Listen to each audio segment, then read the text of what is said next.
Second half of a back-to-back. Technically, you played yesterday afternoon. You crush the Hurricanes 8-1. Then you go to Columbus and you lose 4-2. And the Leafs came out real flat. And they got down early. And that's, for the most part, when you're down multiple goals early, you're like, oh, there's lots of time to come back. For the most part, it's tough to come back from. Right? The Leafs went down, in the first period. They were down 2-0 after 1.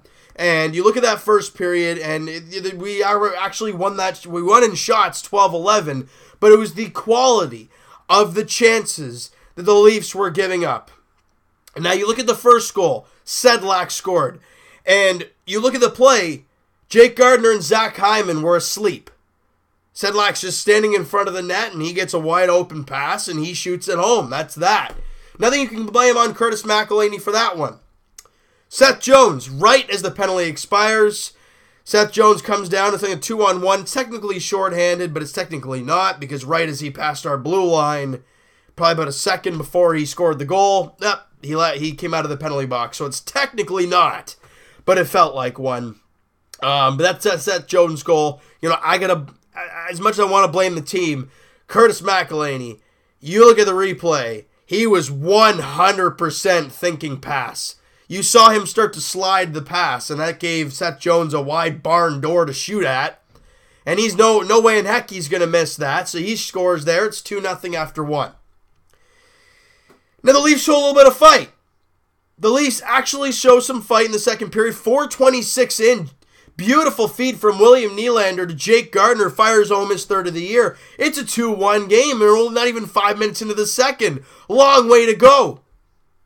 Leafs get a penalty. Kadri goes to the box. Tons of opportunities. McElhinney making big save after big save. I think he had 5 shots on the power play. 3 huge chances, but McElhinney stands tall. The Leafs just hung on for dear life there. A minute to 2 minutes after that, they take another penalty. Well, what do you think's going to happen here? Exactly. Pierre-Luc Dubois scores, and it's 3-1. Yeah, it makes no sense. This team, that's something that frustrates me. That's not something you can blame the rest of the team or McElhinney or Babcock or anybody. Whoever takes these penalties, those are the guys you got to say that is your fault. Because you clearly saw when Kadri was in the box what happened on that penalty kill. Or the power play for the Columbus Blue Jackets, however you want to look at it. They were all over the Leafs. What happens a couple minutes later? You give them another one? And yeah, everyone and their grandmother knew they were going to score on that. And they make it 3-1. And then you head to the third and you're like, okay, well, it's a 2-goal game, but you get a quick one, you never know.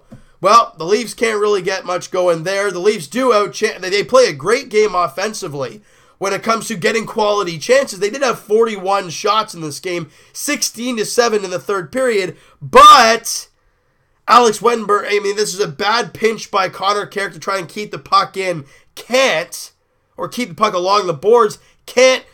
His stick's broken. 2-on-1 the other way. Wenberg fires home his fourth. It's a 4-1 game. And great to see Mitch Marner, that whole JVR Marner-Bozak line on fire once again today. JVR couldn't buy a goal in this one. But Mitch Marner scores with, 2:57 to go. His fourth of the year. Gardiner and Bozak grab assists. But, it's a 4-2 game with under 3 minutes to go. It's over at that point, and the Leafs lose 4-2. You couldn't rely on that 8-1 performance and say, we're going to be fine now. You can't sit back. The Leafs kind of did. They didn't play as bad as they looked at times. Because they outshot them. They outshot these guys in the first period and the third period. The Leafs got outshot in the second period, but arguably that's because of the 2 darn power plays. But for the most part, the Leafs didn't play all that bad. Now hear me out. They didn't play all that bad.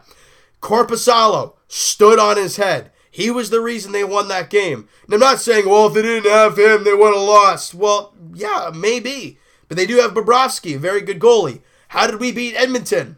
All Curtis McElhinney. So it happens both ways, but it's when you go down multi-goals early where things really, I mean, you, as much as you think, oh, it's still early in the game, there's time to come back. Right. But there's times where that's a real pain in the rear. You look at, I'm going to go right back to that Leaf Edmonton game. I could even go to that Leaf Vancouver game. The Leafs were down 2-0 in that first period, but we're like, don't worry, it's early. They don't score. No, the Leafs can't beat Markstrom. They can't find a way to do it until, what, like a minute to go in the third period? And it's too late at that point. Leafs in Edmonton. Edmonton go down 1-0 in the first minute of the game, but you're thinking, oh, it's Edmonton offense. They'll be able to find a way to score. Nope. It's that early goal that kills you. It's those early goals that kill you. When the Leafs go down multi-goals in the first period, it's very tough to come by, and it's very tough to get out of that hole. You saw it again today. They made it 2-1, and they gave up 2 more and got 1 back, but that's about all she wrote at that point. So that's kind of like what we got to look for moving forward. Do the Leafs go down multi-goals early? And if they do, how do they get out of it? Or do they get out of it? Because it's been kind of reoccurring. Once they get in that multi-goal funk, they have a tough time getting out of it. I argue that's any team, really, that once you get into multi-goal deficit, the other goalie kind of starts feeling nice. All right, I got some room to work with. Let's just start making some saves, which I get. You don't want them to feel that way. You want them to feel it's a tight game all the time. Now that they have breathing room. And I think Korpisalo felt that and was really able to take forth because it wasn't really a 1-goal game once they had the lead. Until, I mean, it didn't take long, right? When we made it a 2-1 game, they scored, less than 5 minutes afterwards to make it back to a multi-goal lead. So it's just, it didn't take much to give Korpisalo that encouragement back again. And it really frustrates me. But it's one game. There's 82 in a schedule. We're not even halfway through the year. We're still not a bad team. It was second half of a back-to-back. I know that garbage, but I'm going to use it there just because I can. You just got to take it for what it's worth, and you got to move on. As much as I hate it, it sucks. You got to do it, all right?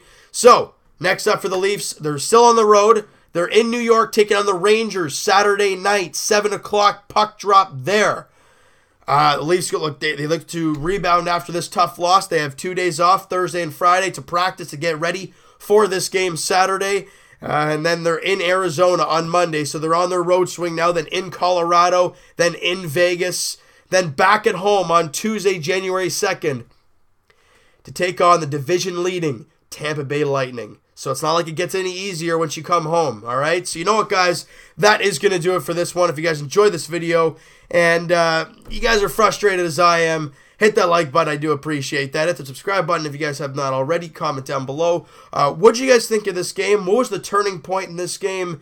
How do you think McElhinney played? Let me know what you guys think, and we'll talk to you guys Saturday Leafs edition. No, excuse me. Let's do it. Yep, flip-flop. Tomorrow, Raptors edition, as they're in Philly, taking on the 76ers as they look to win their 5th straight game and just continue to feel great.